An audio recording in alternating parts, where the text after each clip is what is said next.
The green card. My family received approval. It will benefit us all when you are back in Noma's good graces. Use the time wisely. Alliances in this street and drug game is something that Tariq definitely lacks going into Season 4, and that's something Tommy did warn him of. You have no allies, you have no strategy for war, and you definitely can't ride out a war from the back of a college classroom. Tommy's a character who's grown up in the streets, he embodies the street life, the game is all he knows, and he's never shied away from a war, but with every war you definitely require strategy which suits your enemy. For example, when Tommy and Ghost took down Milan, it was Tommy who used the art of subtle infiltration and made the move from within not just to kill Milan, but to take his entire organization. And this ties nicely into my theory going into Power Book 2 Ghost Season 4, how Tariq will use Obi as an ally to get his revenge, and potentially even take what Noma has, because after all, that's what his original plan was when Tasha created this power vacuum. So in the rest of this video, we're going to be looking at the art of subtle infiltration, how Obi is the perfect ally Tariq needs to bring down Noma, the Tejadas, and Effie, and how Tariq helped Obi bring his family over from Nigeria could very well be the start of Tariq's very own organization, and just how he hits the Tejadas back. So as always, you'll be able to find the chapters of the video down below, but we're going to look at the evidence, facts and findings of how Tariq got into this situation, and then we're going to round things off with our own thoughts and theories for Power Book 2 Ghost Season 4. Now at the start of Season 3, things were really going well for Tariq, Brayden, Effie and even the Tejadas. They were all working together under Noma, and business was booming on Wall Street, Ivy League and within the Tejada Street operation. But betrayal is a big part of the game, and Effie made it clear not just in Season 3 of Ghost, but way back in Power that she was always out for herself. She's not on our side. If she folds, we all get jumpsuits. Didn't she snitch on you before? Now Alex, who plays Effie, even tweeted before the second half of the season, "You guys promised me whatever happens in the second half, you're gonna stick beside me."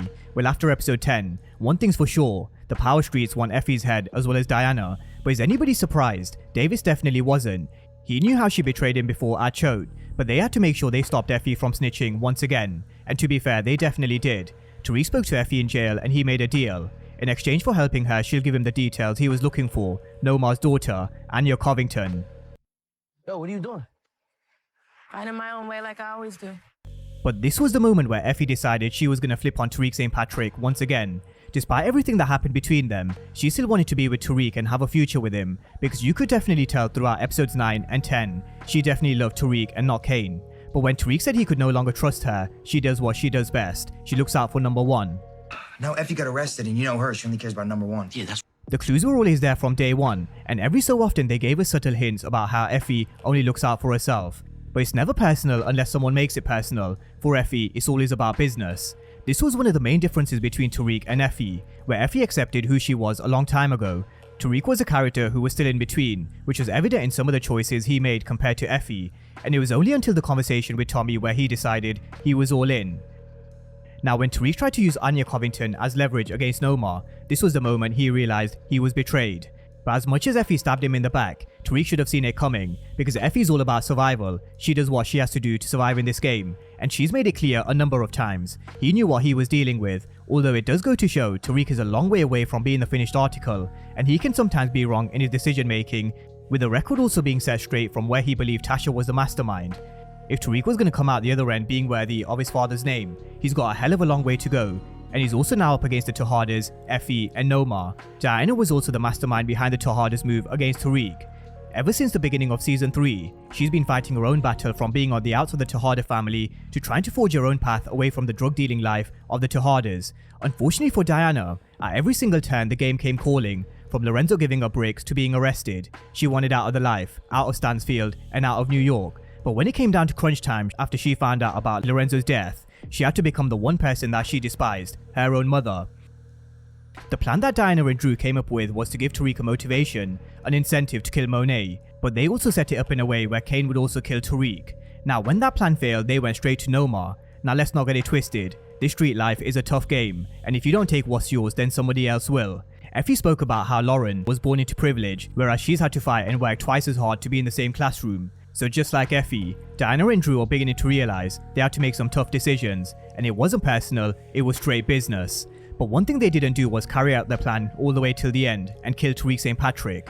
A combination of principles Law 15 and 29 from the 48 Laws of Power, in context of the street and drug game, emphasizes the importance of planning all the way till the end and crushing your enemy totally, but the Tejadas and Effie failed, and I don't think they realized who they're up against, the nephew of Tommy Egan, the former best friend of Kanan Stark, and the son of Tasha and James St. Patrick. Tariq may have grown up with a privileged background, but his father was once the biggest goddamn drug dealer in New York. Although it does have to be said, even the best of the best in this game know sometimes you can't win a war on your own, you need allies, and so this is where we bring the story over to Obi.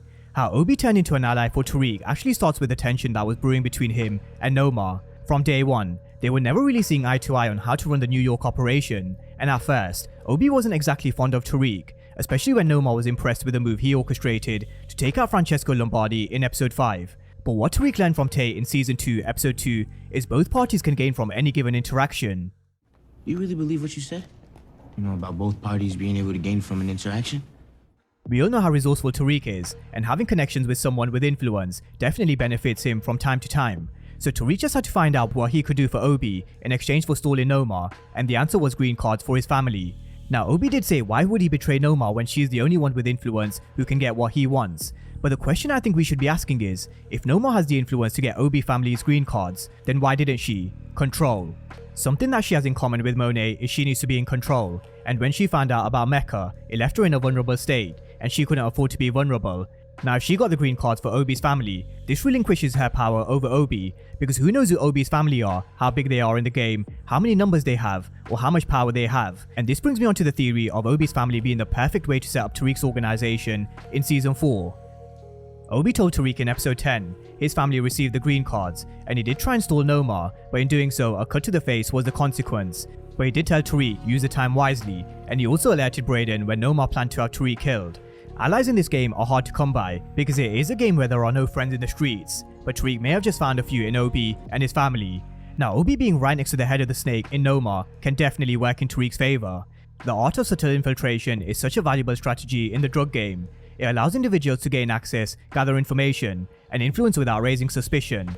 Obi can blend in and remain discreet because, as Nomar said, Obi will continue to serve her, but with a reminder. Although Nomar is someone who is very wise and ruthless, and I can even see a scenario at the beginning of season 4, where Nomar could potentially find out about Obi's betrayal and kills him. But this is where it gets interesting. I highly doubt Nomar knows about Obi's family getting green cards with the help of Tariq, and if she does kill Obi, with his family already over from Nigeria, they may feel like they owe Tariq for bringing them over, and they may also want to avenge Obi's death, and so there's Tariq St. Patrick's crew, Obi's family from Nigeria. At this moment in time, it's just him and Brayden, and like Tommy said, he has no allies, he can't fight this war on his own, which is why he asked for Tommy's help. But I do think Obi's family could even say to Tariq, we're forever grateful for getting us the green cards, and whatever you need, we're here, we're gonna back you. As I mentioned, we don't know how many numbers Obi's brought over, who they are, how powerful they are, and what they're capable of, but the writers sure do love to leave breadcrumbs in conversations, and I do think this is one we do need to pay close attention to. So as we've established the need for Tariq to create a network and allies, another we can't forget about is 2-Bit. Tariq definitely needs to find a way to get 2-Bit on his side, because he really can't be dealing with 2-Bit coming back and asking for cash. He needs to find a way to get him on side, because he could definitely do with his muscle, and 2-Bit is a character who's loyal to the streets, a real street soldier. How Tariq manages to get him on side if he can, who knows, but if I were him, I'd definitely try and get 2-Bit on my team. So let me know your thoughts down below. Can Obi's family be a crucial ally for Tariq in season 4? Can he also get 2-Bit on his side, or will Uncle Tommy and Tasha have to come in and help Tariq fight this war? Drop all your thoughts down below in the comment section, and as always, thank you guys for watching, and I'll see you next time.